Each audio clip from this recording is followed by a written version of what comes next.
Hernando de Soto, under modern criminal law. A chronicle-based charge analysis with command responsibility, the Garden Creek Mound 1 firearms and Klinker hypothesis, and the catalogued musket ball distribution of the Carolinas. Prepared by Barrows Research on the 27th of July, 2026. This film has 3 parts. Part 1 asks a counterfactual legal question about the conduct recorded in the De Soto Chronicles. Part 2 is the source-critical assessment of the Garden Creek Mound 1 Klinker record, reproduced in full. Part 3 carries both lines of evidence into a distribution map, a testing protocol, and a final determination. Part 1. The counterfactual question. First, the linnets. This is historical and legal research. It is not legal advice, and it is not a retroactive prosecution. No modern criminal statute can be applied backward to conduct committed between 1539 and 1542. The United States Constitution prohibits ex post facto criminal laws, and the Rome Statute likewise has no retroactive effect. This analysis therefore answers a counterfactual question. If materially identical conduct occurred today, what crimes and what international law classifications would investigators evaluate? Second, jurisdiction is assumed, not silently invented. The expedition crossed territories now within several states and near or within present-day tribal homelands. Exact charging authority today would depend on location, on Indian country status, on the status of offender and victim, on federal predicates, on foreign national status, and on whether an armed conflict existed. Ordinary state crimes would normally supply the baseline for murder, rape, kidnapping, robbery, arson, and assault. Third, the international classifications require additional context. The Rome Statute is used here as a modern analytical framework. It is not a claim that the International Criminal Court would necessarily have jurisdiction. War crimes require a nexus to an armed conflict and a protected victim or property status. Crimes against humanity require a widespread or systematic attack directed against a civilian population, pursuant to or in furtherance of a state or organizational policy, and committed with knowledge of that attack. Fourth, this analysis does not count every battlefield death as murder. Some encounters were organized battles between armed forces. Modern law distinguishes lawful attacks on combatants from the murder of civilians, prisoners, the wounded, or those who had surrendered. Where the sources are unclear, the report identifies the investigative issue rather than announcing guilt. The calibration rule runs in both directions. A severe historical description does not automatically satisfy every element of a modern offense. And conversely, 16th century acceptance of conquest, slavery, corporal punishment, or plunder would not make the same conduct lawful today. Now to the sources. The De Soto corpus is layered. The principal narratives are the Gentleman of Elvas, Lies Hernandez de Biedma, Rodrigo Rangel as preserved by Oviedo, and Inca Garcilaso de la Vega. De Soto himself left no complete campaign narrative. That has a direct methodological consequence. A phrase located by keyword search is not automatically an eyewitness statement. The narrator, the chronology, and the surrounding text control the finding, not the highlighted word. Every incident in this analysis carries an attribution grade. Grade A is direct. De Soto is stated to have ordered, threatened, seized, condemned, or planned the act. Grade B is the command system, a recurring practice described as expedition policy under his effective command, or a named officer acting within assigned duties. Grade C is expedition conduct. The chronicler says the Spaniards did it, but the individual actor or the order is not identified. Grade D is later or disputed material, a late literary source, a modern interpretation, or a contested bioarchaeological claim that requires corroboration. And Grade M is the Moscoso phase, conduct after De Soto's death, which is not charged to him personally. The 4 narrators carry different weight. Randall belongs to the early secretary and diary tradition and is especially valuable for chronology, for operating practice, and for the explicit description of carriers, women, chiefs, and sexual coercion. Biedma is a terse official relation, strong for administrative detail, for captures, for Mabila, for the Kafatashakwi graves, and for the Quizquiz seizures. Elvas is a participant narrative, strong for direct punishment orders, for hostage practice, for Nilko, for the deathbed scene, and for the survivor's later course. Garcilaso is rich but later and literary. He is used cautiously and preferably only where independently corroborated. Against that record, the analysis sets modern rules. Intentional killing maps to state murder statutes and to Title 18, United States Code, Section 1111, where federal jurisdiction exists. Mutilation and severe assault map to state aggravated battery and to the federal maiming statute at Section 114. Abduction and movement map to state kidnapping and to Section 1201. The detention of chiefs to compel their villages maps to the Hostage-Taking Act at Section 1203.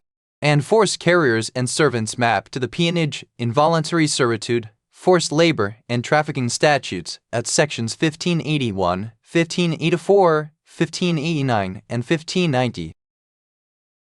Sexual coercion maps to state rape and sexual assault law and to aggravated sexual abuse at Section 2241. The infliction of severe pain for punishment or information maps to state torture and assault law to Sections 2340 and 2340 for qualifying conduct outside the United States and to the War Crimes Act where its elements are met. Burning towns maps to state arson and to Section 81 within special maritime and territorial jurisdiction.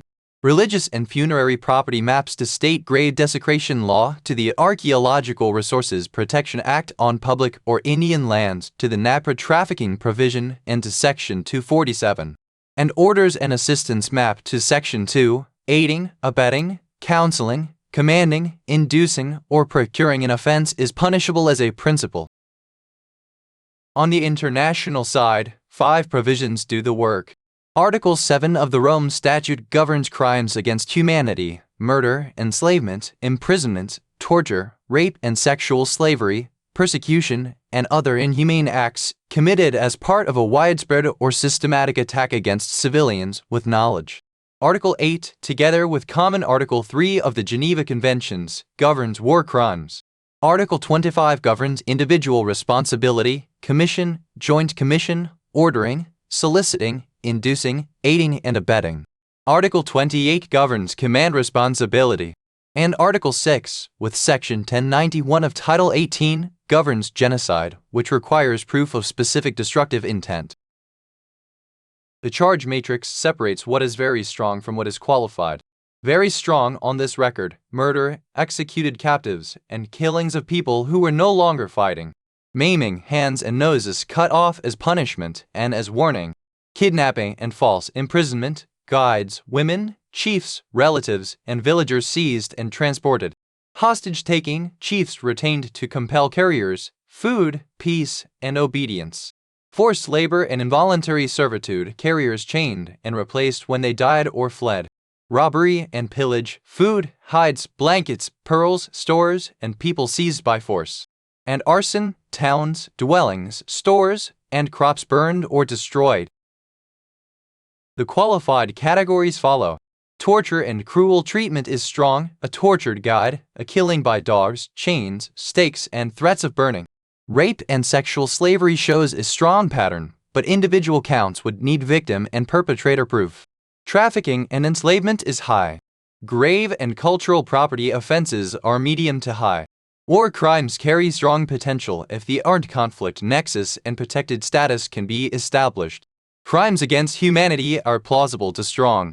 And genocide is not established because the special intent to destroy a protected group, as such, is not shown on the surviving record. The Chronicle Incident Ledger. It is comprehensive at the level of recurring criminal conduct and of the principal named episodes. It is not a casualty roll. Source numbers and translations vary, and some acts appear in only one narrative. In the first months, Rangel describes 4 indigenous people seized at the outset to serve as guides and interpreters.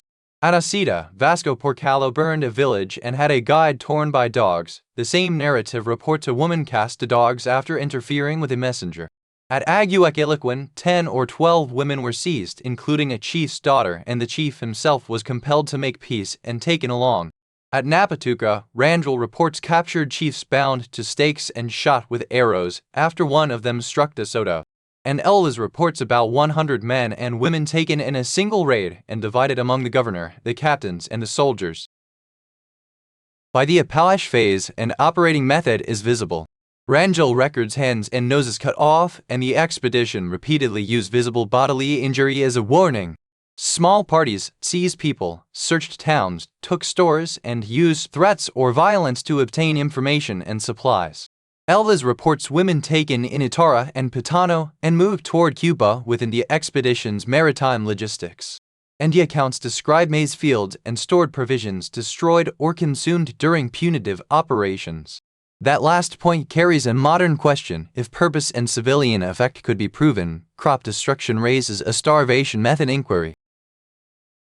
At Kafatashekwi, the female ruler accompanied the expedition under conditions the narratives portray as constrained. She later escaped. Elvas records a demand for 30 women, in his words, to make slaves of. Vidma describes mortuary or religious structures opened and pearls taken from human burials. The expedition required supplies and carriers and removed large quantities of pearls. Consent, in these episodes, must be evaluated under coercive military circumstances. Kosa shows the structure most clearly. Vidma states that the Kosa chief was detained until burden carriers were supplied. That is classic hostage-taking detention in order to compel a group to act.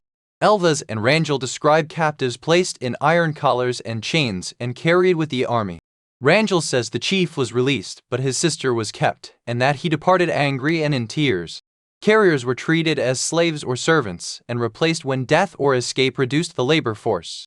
And Rangel explicitly condemns the selection of women for service and, in his words, for foul uses and lewdness, including coerced baptism before sexual intercourse.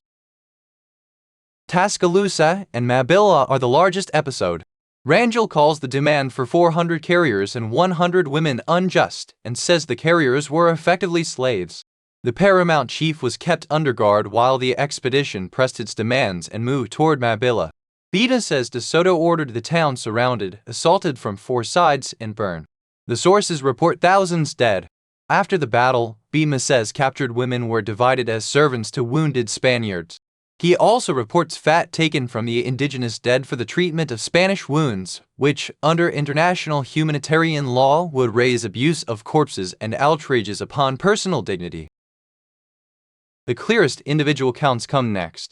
At Chikaza, Elvas states that De Soto ordered 2 indigenous men shot to death with arrows, and the hands of a third cut off, after they were caught taking hogs. Under modern analogs, that is 2 direct murder counts and 1 maiming count at grade A, a direct order. At Tulla, 6 prisoners were sent back with their right hands and noses cut off, accompanied by threats to do the same to others, 6 maiming counts, and a communicative act of terror. At Nanakau, a guide was tortured and cast to doves after being accused of misleading the expedition. The use of an animal as the instrument does not alter homicide liability. And a further threat to have a youth killed by dogs was made but not carried out, a threat and an attempted coercion, not a completed homicide. In the Mississippi phase, 2 episodes stand at opposite ends. At Casqui, the chief rebuked De Soto for contemplating the destruction of people, including women and boys who had trusted the cross. De Soto reportedly relented. That is evidence of contemplated mass violence and of moral knowledge, but it is not a completed offense if it was abandoned before a substantial step. At Nilco, it was not abandoned. Elvis says De Soto resolved on a cruel punitive attack in order to create fear. The captain ordered that no male be spared. About 100 people were killed, many were wounded, and about 80 women and children were captured. The narrator himself calls the conduct cruel and butcher-like. That single episode carries murder, attempted murder, kidnapping, enslavement, terror, command responsibility, and potential war crime and crimes against humanity theories. One boundary must be held firmly. After De Soto died, in May of 1542, Luis de Moscoso became commander. The chronicles record further mutilations, captive taking, forced labor, killings, and the transport or abandonment of enslaved people. Those acts are marked M. They may demonstrate the continuity of a coercive system already in place. They are not attributed to De Soto as personal acts. Offense by offense, where the modern cases are strongest and where they are not. Taking the offenses one at a time. The strongest modern homicide cases are not the uncertain battlefield deaths. They are the executions and the punitive killings. The directly described orders include the shooting of the 2 hob takers, the stake executions of captured chiefs, the killing of a tortured guide by dogs, and the Nilco terror raid. Each victim would support a separate count if identity, causation, and jurisdiction were proven. And de Soto's stated punitive purpose at Nilco is especially probative of intent and of command responsibility. Mabilla requires a different analysis, and this report refuses to shortcut it. The town contained organized armed resistance, and women and youths may have participated in combat. Modern investigators would need to identify civilians, surrendering persons, the wounded, the detained, and any no-quarter order. Beema's phrase, "we killed them all," is serious evidence. It is not a substitute for a victim-by-victim status analysis. The enormous death toll at Mabilla is not automatically a set of murder counts. Maiming is the least ambiguous category in the entire record. Cutting off hands and noses as punishment or warning fits modern maiming and aggravated battery offenses squarely. It also fits the war crime definitions of mutilation and cruel treatment when committed against protected persons. And the practice was communicative. Injured survivors were deliberately sent back to transmit fear. That purpose supports proof of intent, and it may support a crimes against humanity analysis as an organized method of coercion. Kidnapping and hostage-taking form the operational spine. The repeated detention of chiefs is not merely political diplomacy, and the chronicles say so themselves. Hold a leader or a relative until the community supplies carriers, food, information, peace, or obedience. That is the core logic of hostage-taking, seizure, or continued detention, coupled with a threat and a demand imposed as a condition of safety or release. One evidentiary point matters greatly here. Initial hospitality or temporary cooperation does not remain consent once guarded detention, threats, chains, or an inability to leave is shown. Forced labor is, on this record, the strongest crimes against humanity theory. Rangel supplies unusually direct policy evidence. Carriers were treated as slaves or servants. They carried burdens, they ground corn, and they were replaced when they died or fled. Captives were distributed among officers and soldiers. Under current law, threats, force, physical restraint, abuse of legal process, and serious harm used to obtain labor fit forced labor and involuntary servitude theories, and transporting or recruiting persons for that labor can fit trafficking. Enslavement is expressly listed in Article 7 of the Rome Statute, and here the conduct appears recurrent, organized, and integrated into expedition logistics. Sexual violence must be stated carefully, and it must be stated. Rangel records that women were selected not only for service but for sexual use, and that baptism was used as a precondition for intercourse. In an armed, captive, and coercive setting, formal assent cannot be assumed to be voluntary. Modern investigators would evaluate rape, aggravated sexual assault, sexual slavery, trafficking, and command responsibility. But the source usually does not name the victim, the perpetrator, the date, or the specific act. That limits count-by-count prosecution. It does not erase the evidence of a policy environment. The most accurate conclusion is a strong pattern-level case, together with an incomplete individual victim ledger. Robbery, pillage, and arson run through the entire march. The expedition, but currently appropriated food, hides, blankets, pearls, stored crops, and people under military pressure. Modern domestic law would divide that conduct among robbery, larceny, extortion, burglary, and criminal mischief. International humanitarian law uses the broader term, pillage, which is prohibited even when a place is taken by assault. As for fire, destruction during combat is not automatically unlawful, but punitive burning, destruction for terror, and destruction not imperatively demanded by military necessity are strong war crime candidates. The Kafatashek grave opening deserves precision rather than rhetoric. Today it would trigger a layered investigation, state grave desecration law, the Archaeological Resources Protection Act, if the site were public or Indian land and the resources were archaeological, the NAPRA trafficking provision, if remains or covered cultural items were sold or transported for profit without right of possession, and religious property statutes, if the required motive and commerce predicates were present. The conduct also bears on the protection of religious buildings, historic monuments, and the dead under international humanitarian law. And one limit is stated plainly. This report does not overstate NAGPRA. Section 1170 is a trafficking provision. It is not a universal federal ban on every grave disturbance.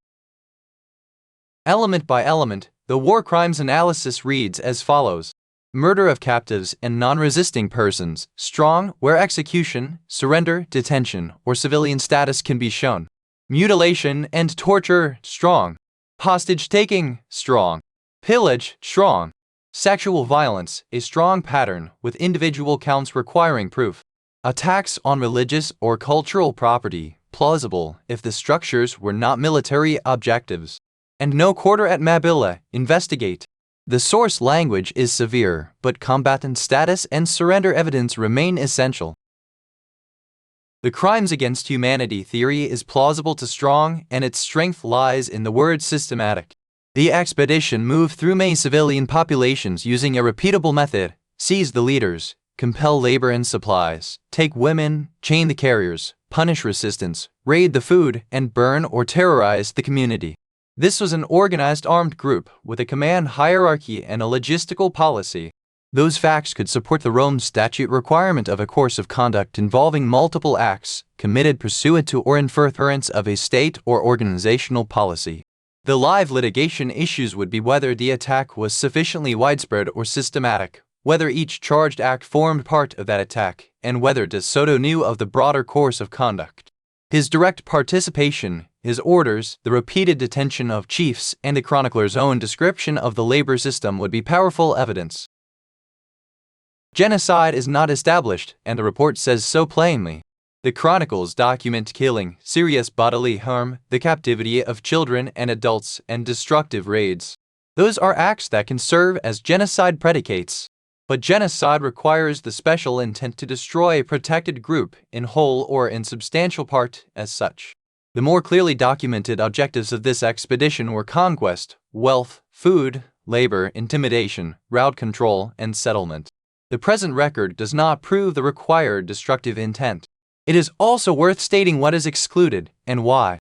The demographic catastrophe caused by disease is historically central, but it is not classified here as a deliberate biological crime because the chronicles do not prove knowledge, purpose, or a weaponization plan. The crime of aggression is treated as a cautious secondary classification. A present-day, Crown-authorized armed invasion of United States territory without consent could be analyzed as a state act of aggression. What individual criminal liability under the Rome Statute is restricted to persons able effectively to control or direct the political or military action of a state. De Soto commanded the expedition. He did not necessarily control Spanish state policy. The jurisdictional and leadership thresholds therefore keep this off the core charge lists. Which brings the analysis to command. De Soto would not need to have personally wielded every sword, torch, chain, or dog. Modern liability can rest on direct commission, on ordering, on inducing, on aiding, on joint contribution, or on superior responsibility. Under Article 28, a commander may be liable for crimes committed by forces under his effective control, where he knew or should have known, and failed to prevent, repress, or submit the matter for investigation. The chroniclers repeatedly placed De Soto in effective command. They describe direct orders, and they portray him managing chiefs, detachments, punishments, supplies, and captive labor. A serious analysis has to state the evidence that cuts the other way. De Soto punished and authorized Spanish theft in at least one episode, which mitigates any claim that every theft was authorized, but which also proves that he had the command capacity to investigate and to punish. Demas as the women taken at Quizquiz were later restored, which mitigates those specific counts without erasing the seizure or the other captive practices. Some leaders supplied food and carriers or traveled voluntarily at first. Consent must be assessed individually. Mabilla and other encounters involved genuine armed resistance. Source numbers conflict, and the chroniclers had agendas which requires conservative casualty ranges. And De Soto expressed general penitence at his death, relevant to moral self-awareness and perhaps to mitigation, but not a legal defense and not a specific confession. One piece of physical evidence has circulated widely, and it needs a grade rather than an assertion. A skull from the King site has been presented as showing possible arquebus trauma. In 1990, Blakely and Matthews attributed high mortality and sharp force injuries at that site to conflict with de Soto's army. In 2000, Milner, Larson, Hutchinson, Williamson, and Humph reported that they found no evidence of 16th-century Spanish weapon damage and attributed much of the damage to excavation or to animals. So the specific claim that the pictured round cranial defect is an arquebus wound must be labeled contested, not settled. It is a valuable comparator. It is not a proof. And that is the whole difficulty of the 16th century in Inhio Southeast. The documentary record is rich in conduct and poor in coordinates. The chronicles establish that firearms, fire, and coercion moved together through the region. They do not, by themselves, place a shot inside any particular structure. But one catalog record, from a mound in Haywood County, North Carolina, poses that question directly, and it can be examined under the same evidentiary discipline. Part 2. Garden Creek Mound No. 1. The Klinker record and the limits of a catalog.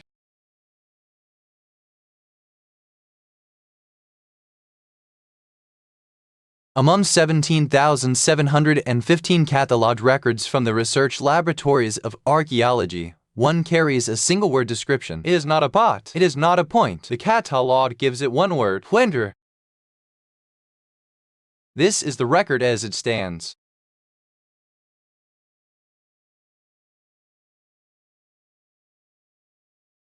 Catalog number 2115, M3123. Description, Klinker. Category, slag. Material, slag. Quantity, 1. Site, 31 HW1, Garden Creek Mound No. 1, Haywood County, North Carolina, in the drainage of the Pigeon River. The site number does real work. It fixes this object to Garden Creek Mound No. 1, excavated completely between 1965 and 1967 under National Science Foundation support. What it does not fix is stratigraphy. No square, no level, no feature. Before any of this, one thing has to be established about the place. Mounds, areas, shell and copper, roof lodge and platform mound architecture, and a GEP or a funerary context on a long Pigeon River ceremonial landscape. Garden Creek is a sacred and mortuary landscape. It is not an object marketplace, and nothing that follows treats it as one.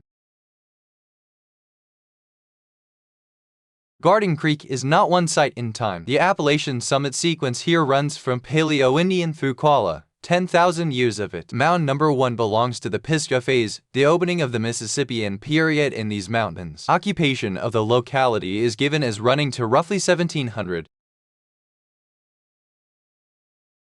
And it was not open first in the 1960s. The Valentine Museum entered into the Hollow Earth Lodge Mound Numbers 1A and dug Mound 2B. In 1880, Hay measured and opened Mound No. 3C in 1915, reporting finds in 1919. The Chapel Hill excavation is the fourth intervention, not the first, and everything that follows is layered on 85 years of prior digging. Hay measured the mound in 1915, conical, 80 feet across, 18 feet high. Beneath it lay a two-room semi-subterranean ceremonial earth lodge, over which the mound was raised in 2 episodes. Those lodges were exposed as Feature 62 in 1967, the season that produced Accession 2115 and this Klinker. But there is a second sentence, and it governs what follows. 50 years later, it was substantially lowered from plowing and erosion. Between 1915 and 1965, on land held by the Plott and Smathers families, this mound was farmed. Which leaves the question, mound fill, zone A, or plow zone? The record does not say, so it has to be answered another way. 2 readings compete. Coal Klinker of the historic period. The Southern Railway runs the Pigeon Valley, and the Canton Mill Complex burned coal from 1908 forward, or high-temperature residue belonging to the site itself. The catalog was never going to settle that alone, but the catalog is large, and large catalogs can be interrogated. First, across all 17,715 records, exactly 2 entries are classed as slag or Klinker. Both come from the Garden Creek complex. They are catalogued differently. One is recorded as coal Klinker, category fragment, material coal. The other is recorded as Klinker, category slag, Material slag. Same institution, same site complex. The catalogers had a coal determination available and used it on the other specimen. They did not apply it to this one. That is a positive distinction, not an absence. Second, and stronger. Catalog serials at this site in accession 2115 run from 3 to 3640, and RLA assigns them in field lot order, which means the numbers on either side of an object record what came out of the ground beside it. Charcoal. Compressed ash. The Klinker. An ash sample. 12 ash fragments.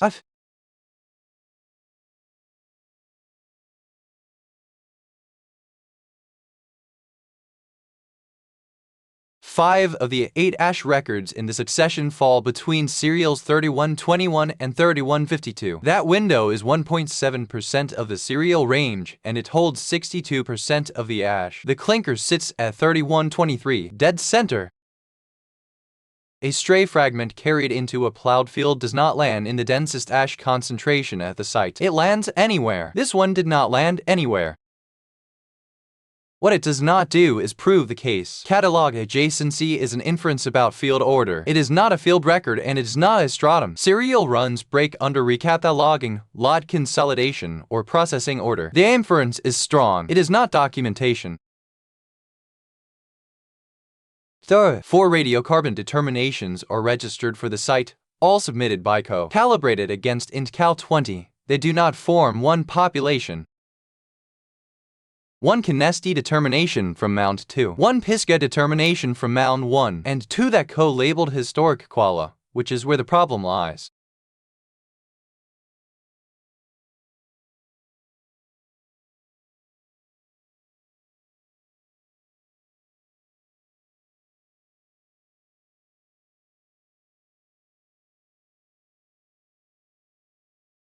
GX596, labeled historic quala with trade material calibrates to 1288 through 1527, essentially pre-contact. Run against GX595, which co-called Pisgah, T equals 0.02, against a critical value of 3.84. They are statistically the same radiocarbon age carrying opposite phase assignments. The labels followed the ceramics, not the dates. Only GX729 carries a date that supports a historic assignment. Square 215 R145, Zone A, the upper zone. Quala pottery, and a cast bronze bell. The bell was manufactured in Europe. The occupation was Cherokee. Those are 2 different facts, and the object does not tell us who carried it inland. What it does tell us is that the upper zone of mound number 1 holds a documented quala phase occupation with trade goods in it. That is the context this Klinker would belong to, if it does not belong to the Pisgah sequence.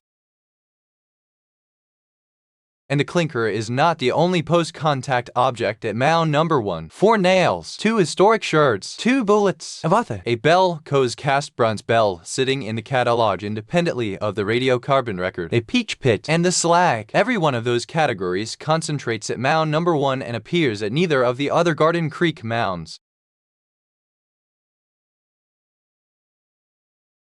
The peach pit is the decisive one. Prunus persica is a European introduction to North America. A charred peach stone cannot belong to a phase that ended around 1450. It is catalogued in accession 2115, the same accession, the same season, the same mound as the Klinker. Post-contact material is inside this deposit. That is settled, and it was settled by the catalog.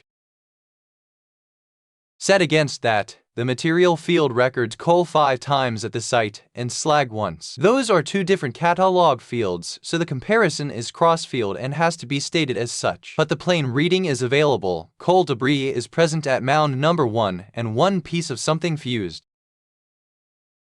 Except that the disturbance is not evenly spread. The peach pit is cataloged serial 481. The Klinker is serial 3123, 2,642 lots apart in the same accession, in field lot order. The post-contact markers at this mound are real. They are not where the Klinker is. What sits beside the Klinker is ash and charcoal.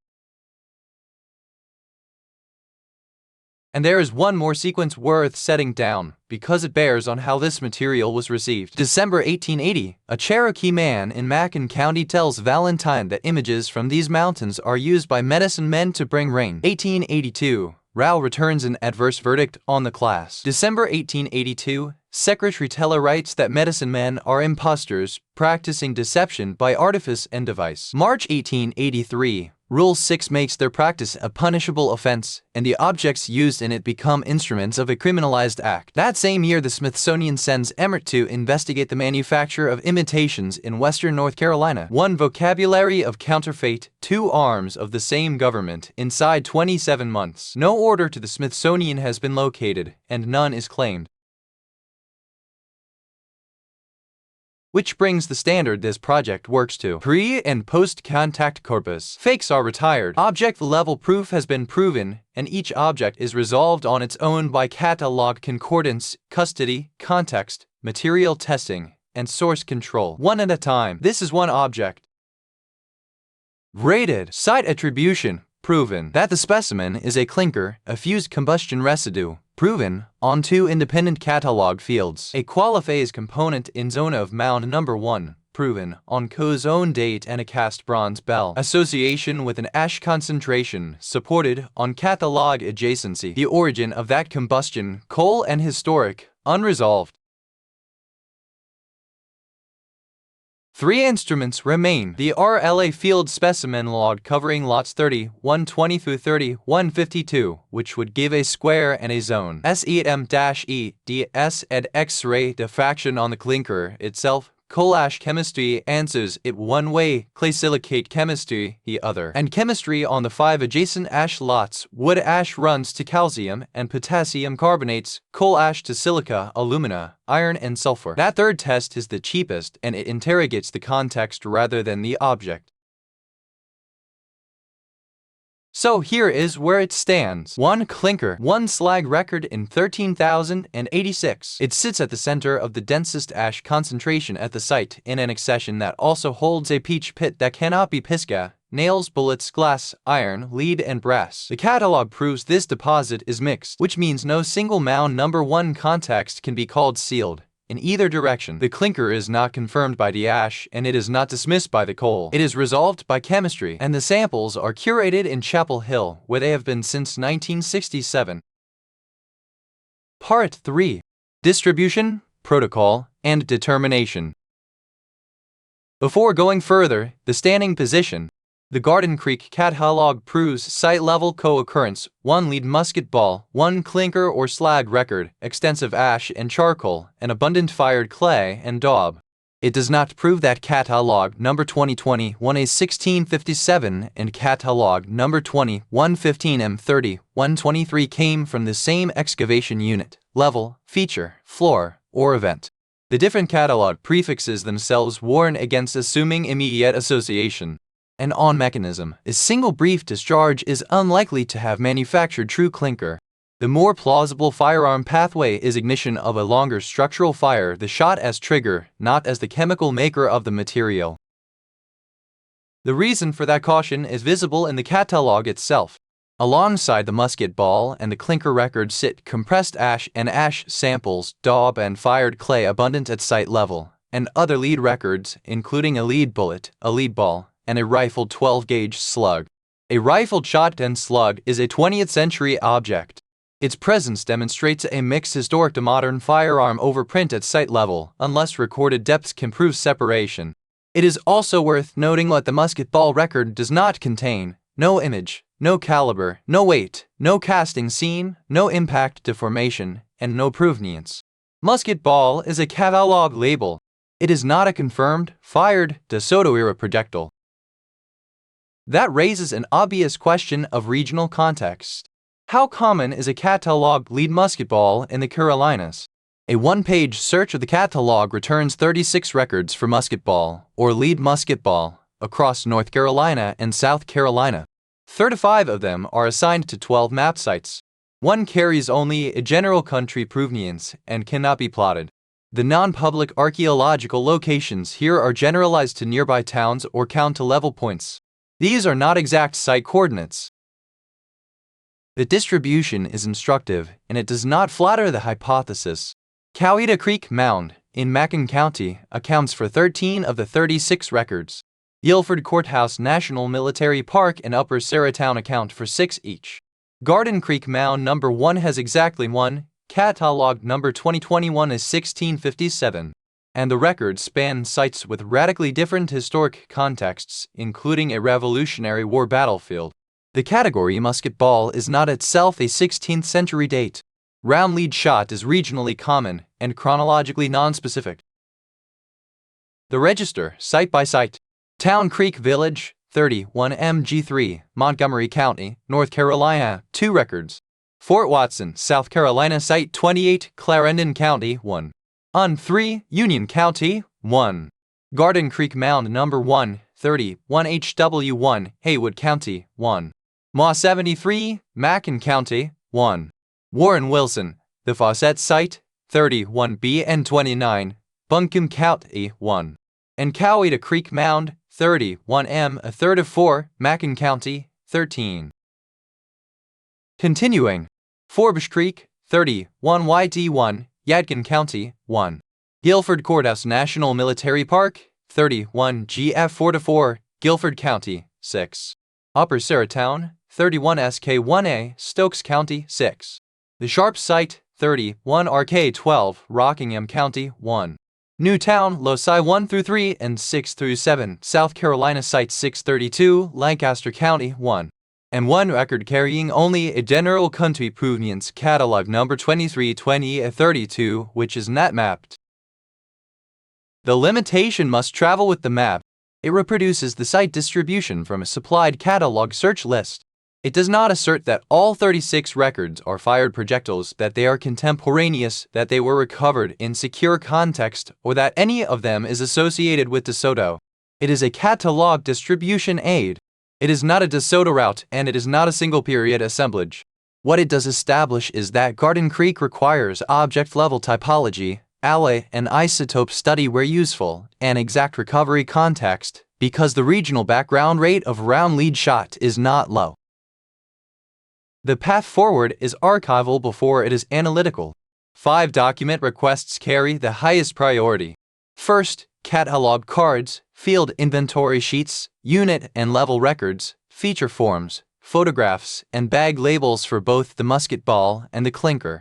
Second, the excavation grid map and profile drawings showing both recovery areas and their relation to floors, pose patterns, burn daub, ash lenses, and disturbances. Third, any conservation, cleaning, or reclassification history for either specimen. Fourth, all Mound 1 lead object proveniences, especially that modern rifled 12-gauge slug, in order to model vertical intrusion and plow zone mixing. And fifth, any retained matrix, adhering soil, or associated charcoal that can be matched to the 2 objects. And the outcomes are defined in advance so that the answer cannot be chosen after the fact. Strong support for a contact period firearm and fire event would require all of the following: the same sealed feature, a ball that is fired, and of early typology, a Klinker that is analytically high temperature, and associated short-lived charcoal dating near the 16th century. Support for burning, but not firearm causation, would look like a Klinker sharing context with burned architecture while the ball is dropped later or in a different level. Support for firearm presence, but not the Klinker link, would be an early fired ball in secure context with a Klinker that proves unrelated or industrial. An intrusive overprint would show the ball or the slug in the plow zone, and a Klinker of coal or cinder with no sealed event. And unresolved is the outcome if the objects remain site level only, with no unit, no level, and no chemistry. The final determination, in 2 halves. On the modern law question, the surviving chronicles support a serious modern charging theory, built around direct killings, maiming, torture, kidnapping, hostage-taking, forced labor, enslavement, sexual violence, pillage, arson, and command responsibility. War crimes are strongly plausible wherever the armed conflict and protected status elements are met. A crimes against humanity theory is plausible to strong because the conduct appears organized, recurrent, and directed against multiple civilian populations. Genocide remains unproven because the special destructive intent is missing. That last finding is not a softening. It is the difference between a finding and an assertion. On the Garden Creek question, the Mound 1 musket ball and the Klinker are important paired research leads. They are not yet a demonstrated causal pair. The more plausible firearm mechanism remains the ignition of a longer structural fire rather than instantaneous clinker formation by the projectile. The hypothesis rises or falls on four things: exact provenience, physical examination of the ball, phase chemistry of the clinker, and secure dating. It is testable, and it should be preserved as a formal alternative. It is not presently demonstrated. And because this material will circulate, the report fixes the responsible public formulation, word for word.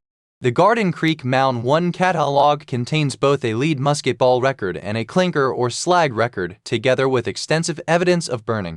This makes a firearm-associated burning event a legitimate hypothesis.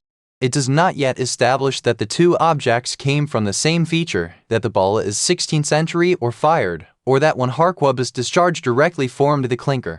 Those questions can be tested through provenience recovery, firearm examination, phase chemistry, microstratigraphy, and dating. The sources. The Chronicle corpus is the Clayton, Knight, and Moore edition of the De Soto Chronicles, published by the University of Alabama Press, together with the public domain editions of Elvas of Rangel by way of Oviedo, of Biedma's relation of 1544, and of Garcilaso's Florida of the Inca of 1605. The legal analogues are drawn from the ex post facto clauses of the United States Constitution, from Title 18 of the United States Code, and from the Archaeological Resources Protection Act. The international framework is the Rome Statute, the Geneva Conventions and Common Article 3, the Hague Regulations, and the customary international humanitarian law rules on pillage, on torture, and on sexual violence.